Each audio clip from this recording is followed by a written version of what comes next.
Welcome, Model FAs. David DeCelle here, CEO of Model FA and your host of the Model FA podcast. And joining us today is Paul G. McManus. And Paul is a best-selling author and trailblazer in the financial services realm. And he has a knack for transforming financial advisors into best-selling authors. And I'm very excited to have him on the show today because this is a great way to increase your credibility within the marketplace. And Paul has been a driving force in helping advisors generate over $50 million in both fees and commissions. And he's the author of the short book formula. And coming soon, he's releasing a book called From Author to Authority. And Paul is your go-to expert for mastering LinkedIn, gaining visibility, and attracting premium clients. So stay tuned for this episode for insights into authorship and authority-based marketing systems that can help elevate your career. So with that said, Paul, welcome to the show. Thank you for having me. And I will add, I heard you say my middle initial there, and there's a reason why I always use my middle initial is that a few years back, like we maybe also, I think we all sometimes do. We try Googling ourselves just to see what shows up. And I typed in my name, Paul McManus, without the middle initial. And I was shocked. I apparently was a bloodthirsty axe murderer out of Ireland. I was featured in Murderpedia and all these different things. I'm like, that's not me. And so I learned a lesson in personal branding that day, which is, okay, how do I differentiate myself? And so since then, I've always used my middle initial. And so if you Google Paul G. McManus, I will show up, not my axe murdering doppelganger. Well, I was so close to skipping over your middle initial, not knowing that story. And I am so glad that I did not. And I appreciate that context. So, we'll have all the proper links and whatnot in the show notes of the episode for all of you. But if you do decide to Google, do not forget the G. The Yes. G, one letter and a period makes all the difference. So walk us through, Paul, I'm sure you didn't, finish up school and get into this, right away. There are probably some steps along the way that sort of brought you to where you are now. Walk us through kind of what life was like before getting into what you're doing now. Yeah. I studied in school. I got a degree in international relations, and my dream job was to join the CIA or the State Department. And I got super close. I mean, I was in the CIA headquarters. I was in Then Langley. I don't they know if I then should they be. realized you were an axe murderer. That may have been it. I mean, because seriously, they gave me a job offer, which I was thrilled about. And then after they put me through their, waterboarding and torture and everything else, I must have, divulged some secrets, and they took away the job offer. So I was, disappointed to say the least. And I had to, decide a different future for once I grow up. And business and entrepreneurship inspired me. So that led me down the path where I am today. Awesome. Well, I have a number of clients that have put out books. Hmm. And they're, just to be clear, my clients are financial advisors, of course. Yep. And like I have, one person, he's a former client. His name is Mark Colgan, and he specializes in working with divorcees and widows. And he's put out a book. Oh gosh, I'm forgetting the name off the top of my head. I think it's like dealing with death or something like that. This is gonna bug me. Mark Colgan book. Let me Google it quick. Death's Red Tape. And Hmm. what he's found with his book is that he gives it out to prospects when he first meets them, and he shares it with clients when he hears that someone close to them is dealing with death. Of course, if they're dealing with death, he shares that with them as well. And he has noticed that he's seen a massive uptick in the authority that he Hmm. has Mm, within the community. And if he can get in front of these people after giving them the book, frankly, whether they read it or not, like mm, it's a yes. And they end up working with him. But yeah. with that said, Paul, writing a book seems very cumbersome. Yeah. So before we get into the process that you help people with, walk us through the value proposition in having a book as a financial advisor. Yeah, and I'd love just to kind of unpack a little bit from my perspective what you just shared, because I think that in Please. itself is the value proposition. Um, and when you have a book, I think in my experience, I've worked with I think around 500 financial advisors since 2016, and the biggest challenge I see that they face is how do they position themselves in the eyes of their ideal prospects, not as a quote unquote salesperson. I mean, we're all in sales. I mean, nothing wrong with that. But how do they position themselves not as a salesperson, but how do they position themselves as a teacher, educator, somebody that instead of chasing the prospect naturally comes to them. The prospect is predisposed to trust them. How do we shorten the sales cycle, right? So, I see a couple patterns emerge as I work with financial advisors. One is I don't have enough people to talk to, right?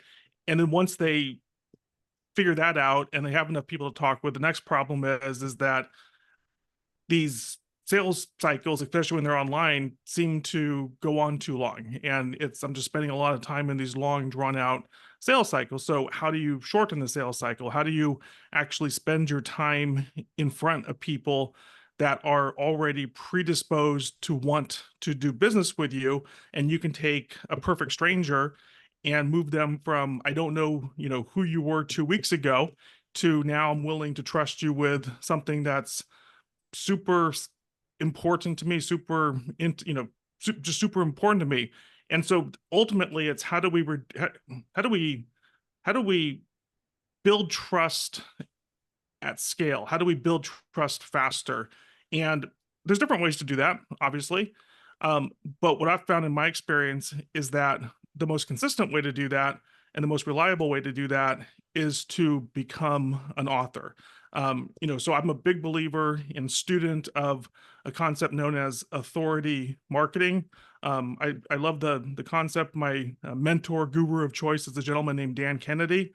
I've Mhm. learned a lot from him, but ultimately it's how do you position yourself in such a way where your ideal clients are magnetically attracted to you. And again, there's different ways to do it, but having a book is the most straightforward, consistent way to do it. And over time, if you can author multiple books, then you're going to be that much more effective. And so getting back to the person that you mentioned, what you just described is that in action in every step of the way. I heard you say that even if the person didn't read the book, it's a yes. Part of our recipe, which is called the short book formula, is built around the idea that I actually want the ideal prospect to read the book as part of the process. Because when I find that when I'll use myself as an example, when people come to me, they show up on my on my OneHub, on my Zoom room, because they've heard me speak at a conference or on a podcast like this, and so they already know something about me. Probably half of them have taken the time to read my book. The other half have just heard me speak on a podcast and they're interested.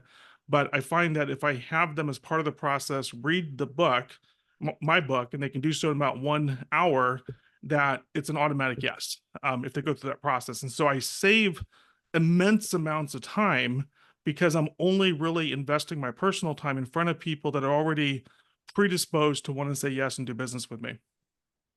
Understood. So you actually you bring up a really good point. Like, and for those of you just listening to the audio, behind me is a big bookshelf of books, and I I was tend to noticing that. not. Yeah, I was Yes. going to point that out at some point. So I tend to not like sit down and read for hours on end. I'm a 10 pages a day type of person, so it takes me, about a month to get through the average book of a few hundred pages, call it. Yeah. But you just said something interesting where you said, to read through your book, it takes about a day. An Um, hour, or not a excuse day. me, an hour. It Yes, takes, by design, it takes 1 hour. yes, I totally misspoke that. Yes. So an hour. So in my mind, I'm like, oh man, I thought the book took a lot of time to put together.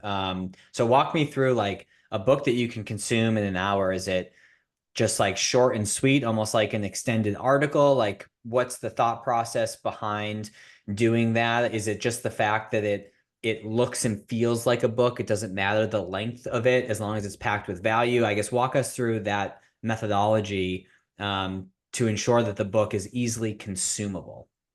Yeah. At the end of the day, I think a lot of books are just too long because there's this notion that a book has to be a war and peace novel.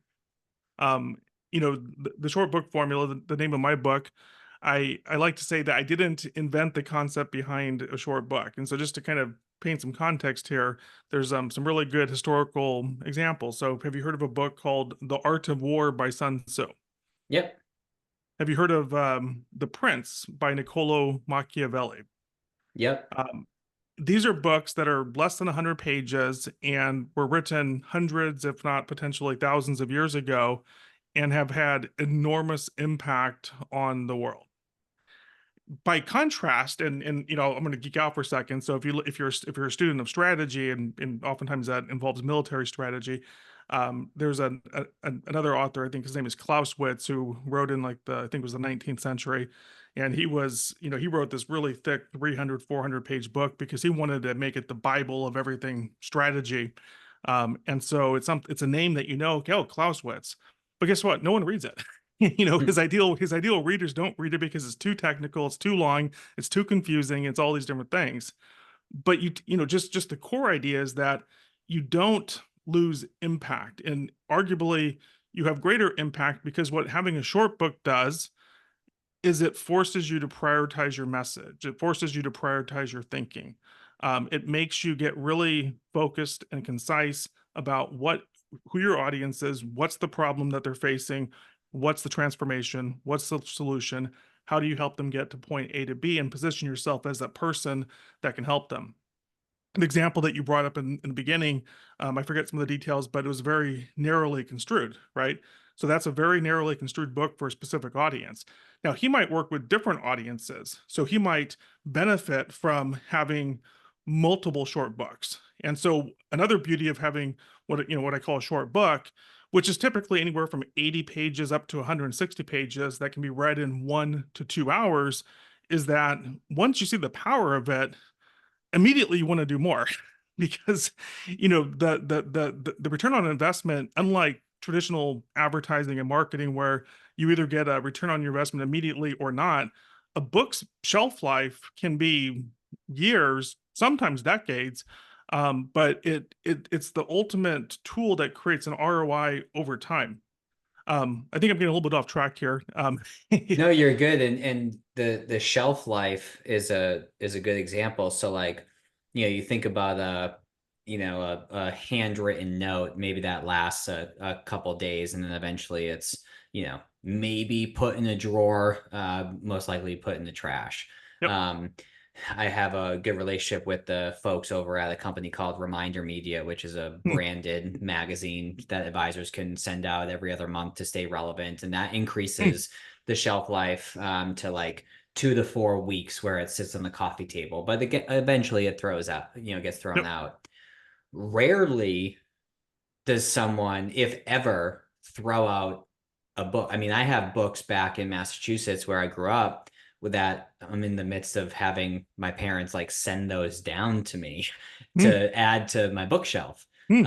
And in an absolute worst case scenario, maybe it gets thrown out, but usually it would be like donated, I was going to say that, right? I mean, we have such reverence for books that we can't quite bring ourselves to throw them away. At the worst, it'll go on the bookshelf, or we'll donate it to the library, Yeah, right? and not that the donation is a strategy to get Right. exposed to more people, but I mean, you never That would be know, an but interesting niche. I help right? financial advisors get more clients by donating books to the library. That's funny.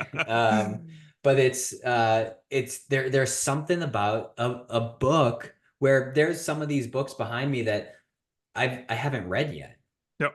but they're still up there, and I'm not going to throw them in, like, it feels wasteful to throw them in the trash. So I totally believe in the idea of increasing shelf life and most certainly authority. I guess my next question is, a lot of advisors can be more technical, Hmm.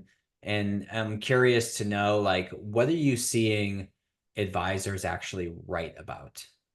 Yeah, great question. And let me expand that question a little bit. Is that I'd say about 80% of my clients are financial advisors, and about 20% roughly are CPAs. Hmm. CPAs that do business advisors, do advanced tax planning, things of that nature. And and let's start with them for a second, because you can imagine How that the technical they material are. can be super dry, super technical, super all those things, right? So that's where the process comes in, and this kind of leads back to your question before. And so, how do we how do we help clients create a book that's focused, concise, but super impactful?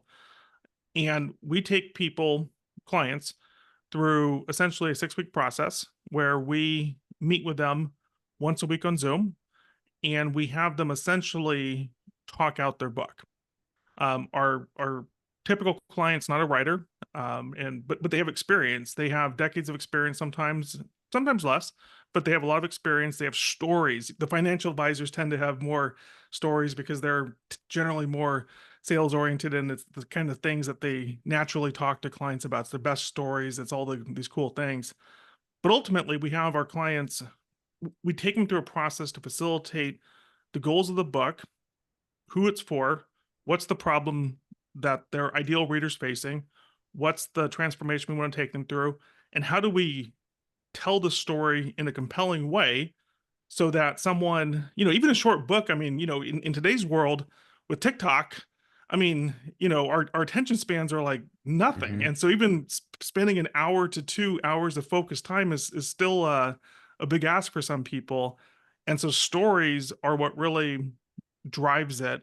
And I think it's hard for anyone, myself included, to sometimes we're too close to it. Sometimes we're too lost in the weeds. The technical things. We're trying to sound smart and do all these things, and so it really takes an outside perspective.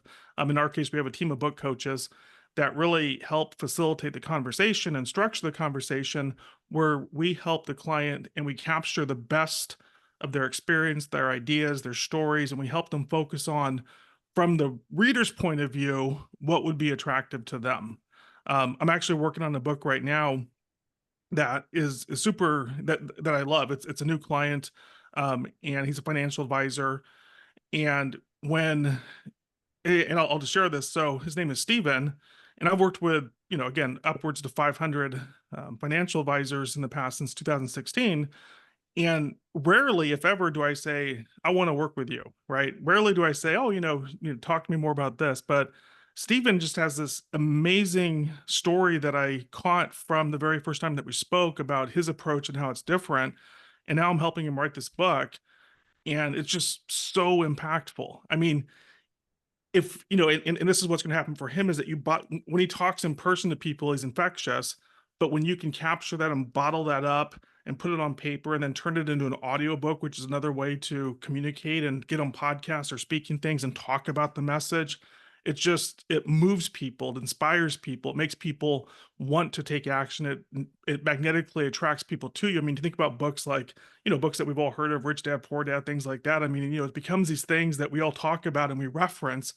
And so, but the short answer, that went on a little tangent there, I get passionate about these things, but it's ultimately, it should be story driven. It should be focused. It should, be a problem solution.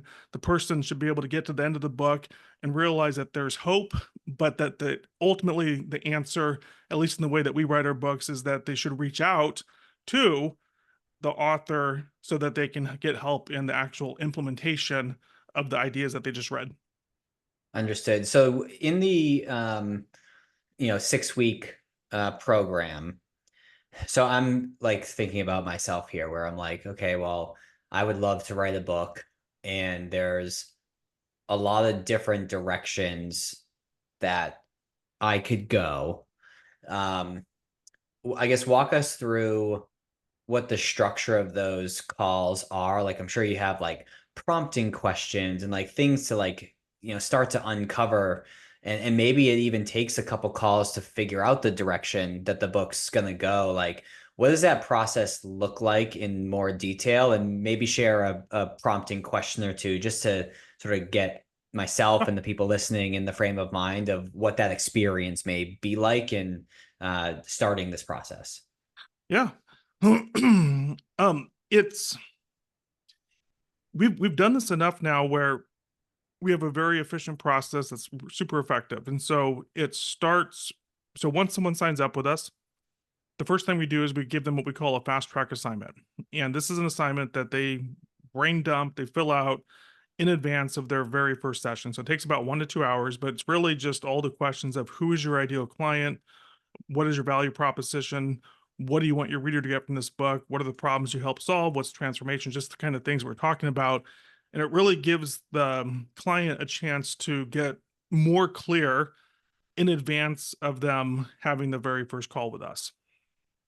And of course, to your point, sometimes it's like, okay, I got a couple different potential ideas for a book, or maybe they still need help in clarifying what the book is.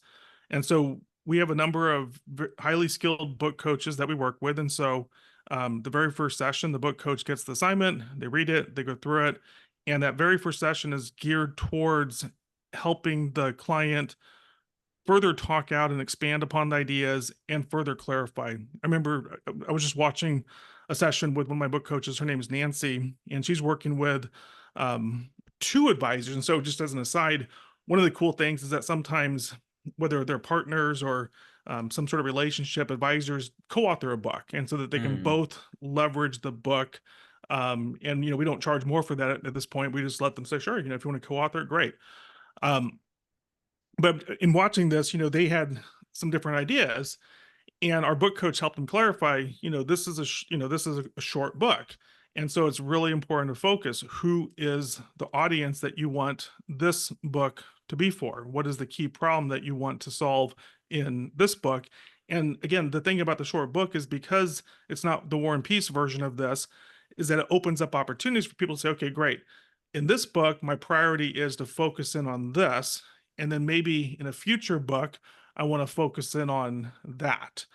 So it really takes that outside perspective to be able to help focus a person's goal in terms of what they want to accomplish through this book. Because if you try to put everything in there, which there's a temptation to do. I work with everybody that has a pulse in a right. checkbook. I know so many things about everything. You're going to get a book with your name on it, but no one's going to read it. No one's going to get through it, right? So that's the first call, and it's remarkable how even though I heard in your questions like sometimes it takes longer, we're actually pretty good. We're pretty good at helping focus the person on what is this book going to be about through our process. Now, just to continue, and feel free to interrupt if you want to. Um, from there, and this is where it's 6 weeks, is that the next three calls, or I'm sorry, from there, we create for them based on that first call and that fast track assignment, a very detailed author workbook. So we take everything that we've gathered. And in this case, we use AI. So AI is a great tool. It's not a replacement, but it's a great tool. And so we dump all of this into AI, and we then create a very extensive, what we call author workbook, which essentially maps out the next sessions, the preliminary outline for the book, and it asks all those prompting questions, right? So we have, I don't know how much you're into AI, but there's a thing called a super prompt that, it's like a page long in it. And we program this where we dump all this in there and it comes out with this very detailed author workbook with all these very specific questions that then guide the next three sessions. So sessions 2 through 4, which are an hour each, are all about having the client talk it out. In between, we ask them to fill out the information so they come prepared. So Hmm. total time invested for our clients, usually 2 to 3 hours per week. That's 1 to 2 hours on their own, 1 hour in the session. And that's sessions 2 through 4. From there, we now have enough information to create the first draft of a book. And so we have a team of writers. They grab that, they review all the transcripts, the workbook, and they create essentially typically a 12,000 to 15,000 word book. But this is where I think the magic happens, is that the next steps, and this is the next 2 calls, is what we call substantive editing. And what that means is that initially, you have this concept for a book, but until you actually see it there in front of you, you're kind of just going, you're just trusting the process that we're going to create a great book for you, but you're not, super sure where that's going to be. And I've heard from so many people over, just in talking to them, that they've hired a ghostwriter and ultimately, on Fiverr or something, and ultimately it didn't work out because, they got the book back and it's like, it's not really what I wanted to do. And so our process is built around the idea that once the client gets the first draft, we want them to mark it up, and give us their detailed notes about what they like, what they want to change, what they want to add, all these different things. And we spend 2 more calls carefully reviewing that together, having the client further talk it out. And then that leads into ultimately the second draft, which is pretty close to the final form. Client still has the ability to make changes. If they have compliance, they can submit to compliance. But our goal for the client, of course, their goal is to create a book that really captures their voice, is super effective with their target audience, and ultimately has them coming back to do more books with us. Understood. Okay. Now, so let's fast forward and the book is created, right? And Mhm. it's created, and I'm using this for sakes of an example, but it's inside of a Word document, right? Let's just say. Mhm. Um, then I'm thinking, well, man, there's some logistics here, right? The Yeah. book needs to be printed. And Yeah. how do we, what if I actually want to list it somewhere and Yeah. not just have a box in my office to give out, but I want people the opportunity to, purchase it if they like. Walk us Yeah. through what that process is. We're going to send you 500 copies. They're going to go in the back of your office. They're going to And never collect be used. dust. They're going to never get used. And it's going to be another idea that ended up not pan. No, I'm just kidding. I've heard that a lot, right? I mean, people, oftentimes join book programs, not necessarily for their own book, but for some other person that's written a book, and they have big, huge piles of boxes that are collecting cobwebs now. So, yeah, great question. So we have 2 approaches that we take, and oftentimes it depends on compliance. So we have some clients. We do a lot of work with people at Ameriprise, as one example, as well. I mean, probably our bread and butter is more independents and RIAs, but we have a number of clients that work with companies like Ameriprise, and sometimes they have stricter compliance rules, in which case we will private print it, meaning that we don't list it on places like Amazon or other places. And so, to get the book, it has to go through the client. But for most people, the most easiest, and I would say the most effective way to publish a book today is simply to publish it to Amazon.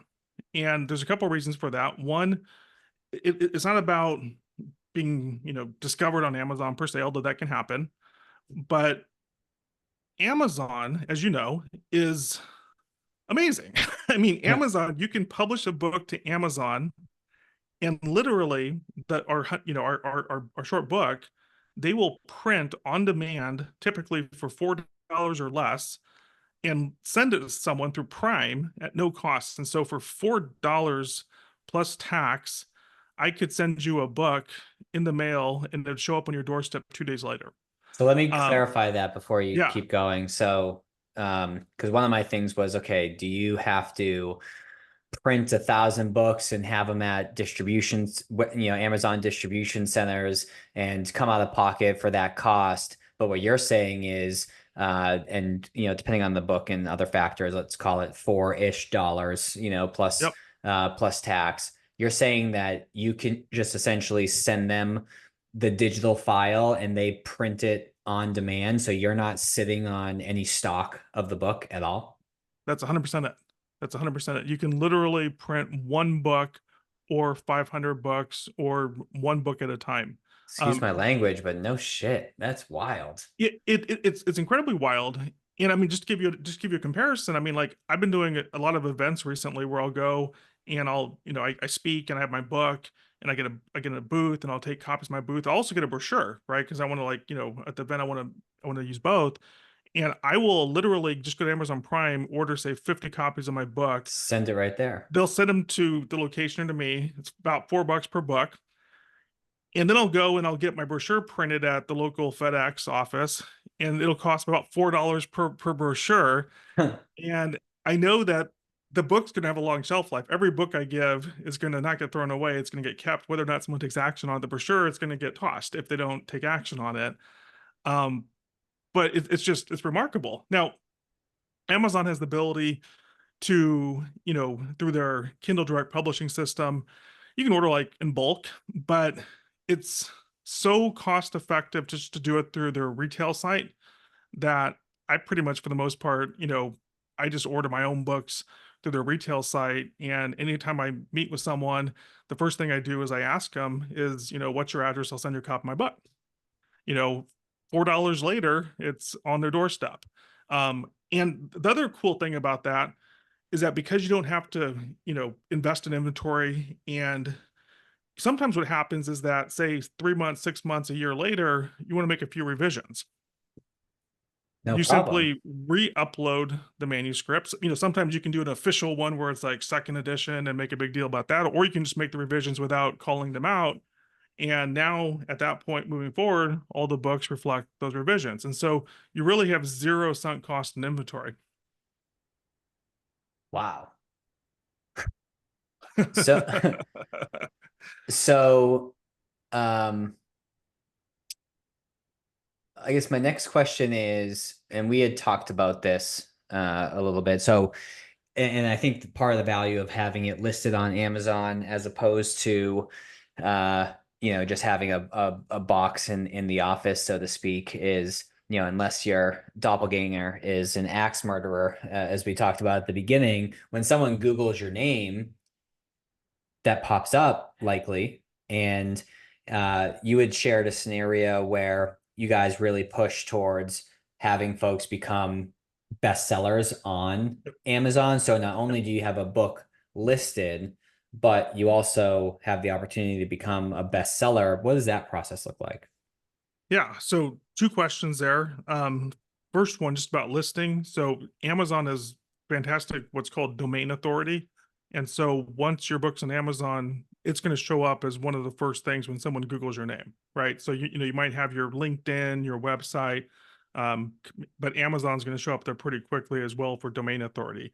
So that's cool, right? Because now, again, when someone is checking you out and wants to know more about you, now they see almost immediately that you're an author. They go to Amazon. They may or may not purchase a copy of your book, but they'll do their due diligence oftentimes in advance of ever reaching out to you or meeting you.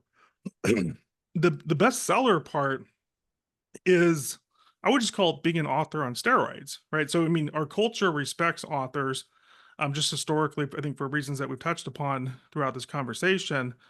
But there's something about being a best-selling author that immediately further differentiates you from everyone else. Um, so for Amazon, it's essentially it's gaming the system a little bit, I'll say, but it's what everybody does, and it's just one knowing. So there's a couple components to it. One, you need to be clear, okay, what category do you want to rank for, right? So it's not, number one, all of Amazon's books bestseller. Mm-hmm. It's number one in wealth management. It's number one in retirement planning. It's number one in personal taxes. And so part of the process is that we have some software that allows us that tells us in advance, in order to rank number one in this category, you need to sell a minimum of X number of books in the course of a day. And I've learned this over time, and so this is really important, is that the goal is to hit number one at least for a moment in time. Now that could be a day, that could be a week, that could be a month, that could be longer. And ultimately that depends on someone's, I'd say, influence, their email list, how engaged they are in promoting it. But the minimum is that you need to hit number one for at least a moment in time. And then that's where you screenshot it, and then you can legitimately say, hey, I'm a number one best-selling author. But part of what we do is that we know in advance, in order to hit number one in said category, this is how many books you need to sell. You can't buy them all yourself because Amazon doesn't Ah, I was doesn't going to ask that. yeah, yeah, I know. I've tried it. Don't, I mean, I've definitely tried it, but it's like, no, it only counts as one. So you legitimately need to have, promote it to your email list, your community, your clients, whatever, what have you. And you need to organize in such a way that you have a number of people ordering their book, whether it's a day or during a set period of time. And then and just that process we understand really well. So in advance, we say, okay, this is what let's plan on doing this because you're confident that you can sell X number of books during this time period. We're going to go for number one in this category. So it's pretty predictable. So on that note, and it depends based on the category, but one of the last questions I have on this is like, what's the average amount of books that need to be sold in that period of time to be able to be a number one bestseller on Amazon for that moment of time? Is it like 10,000? Is it 100? Like, what side of that spectrum is it? Yep. So to hit it for one day, it's typically a lot fewer than that. So for like wealth management, I want to say, and then it depends. So is it the Kindle version or the paperback version? And to Mm-hmm. the consumer, really, there's not really a difference. I mean, once you say I'm number one, they're not saying, well, are you a number one Right. Kindle or your number one paperback? It's like no one asked that question, right? So what we found is that the Kindle version is less competitive. So if you wanted to be like number one in wealth management, I think for the paperback version, you might need to sell several hundred unique copies in one day. Now, of course, to your question, if you wanted to sustain that over time, you would need to sell that each and every day over time. And then the numbers go up and up and up, but the minimum is in one day. But the Kindle version of that might be like 80 or 90 copies. And so that's just one example. Now, there's also less competitive categories. I think personal taxation is something like the paperback version is like 20 in a day. The Kindle version is like 10 in a day.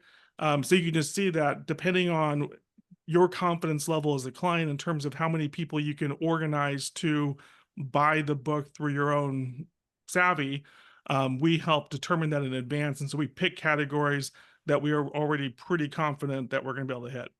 Gotcha.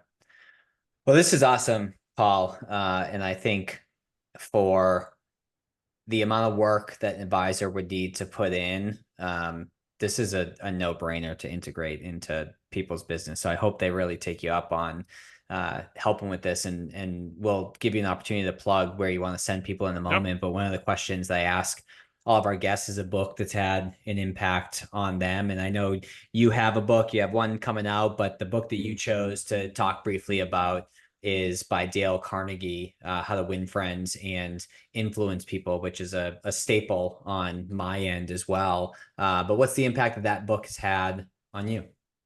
Yeah, and I just want to underscore this. I mean, your question is framed around what's a book that's had an impact on you. I mean, what does it say about the conversation we've had so far, right?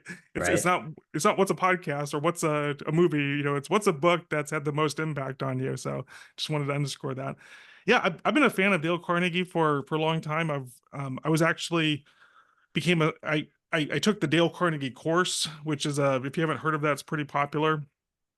And then I was so inspired by that I became a certified Dale Carnegie trainer. So I taught the course a number of times.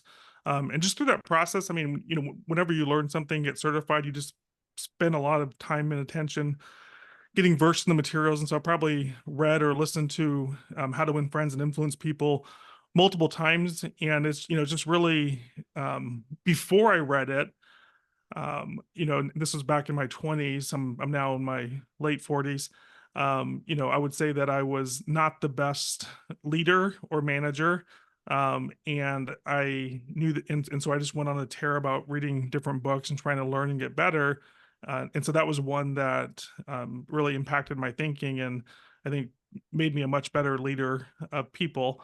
And so it's definitely one of those staples in just my own personality and philosophy in terms of how to Win influence friends and people. I was just gonna say Win win friends and friends influence and people. It's like, yeah, it's like, what does the other person want, right? It's not what do I want, it's what do they want? love it. Smile, use their name. Well, Paul, if I've been sitting on a book idea for a bit, or even if this is a new idea, but I feel compelled to learn more about how to get this off the ground for myself and my business, where do you want to send folks?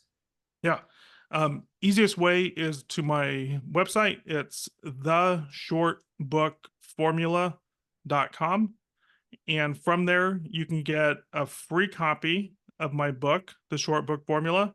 You'll find that there's a free digital copy as well as a free audio copy that you can get. Or if you want to go to Amazon, it's available there too. And I think it's a whopping $4 that you can invest in getting it printed on demand and delivered to your doorstep. Well, I think that's an important thing to note too, is the book isn't supposed to necessarily be a money maker for the book itself. It's an authority maker that makes you money in your core offering. So even if you list this book for $4 or $5, cover the cost, like you're not looking to It, make a ton of money off the book itself. It's the I'm authority looking to from the make book. millions off the book, but not from royalties. Not directly. Yes, correct. Awesome. Well, Paul, this has been a pleasure. I appreciate your time getting to know you. I hope to continue to build a relationship with you. And I would like some help later on this year writing my own book as well. So I'm putting that out in the public to hold myself accountable to actually doing that. So more to come on that front, but I appreciate your time. And for everyone listening, I appreciate your time and attention and encourage you to go to the short bookformula.com. Check out the resources that Paul has on there. And I actually see there's a button here to schedule a call. So I would encourage you to do so and explore the steps that it takes to create your own book. So, Paul, thank you very much. Thank you for having me. I enjoyed the conversation. Likewise.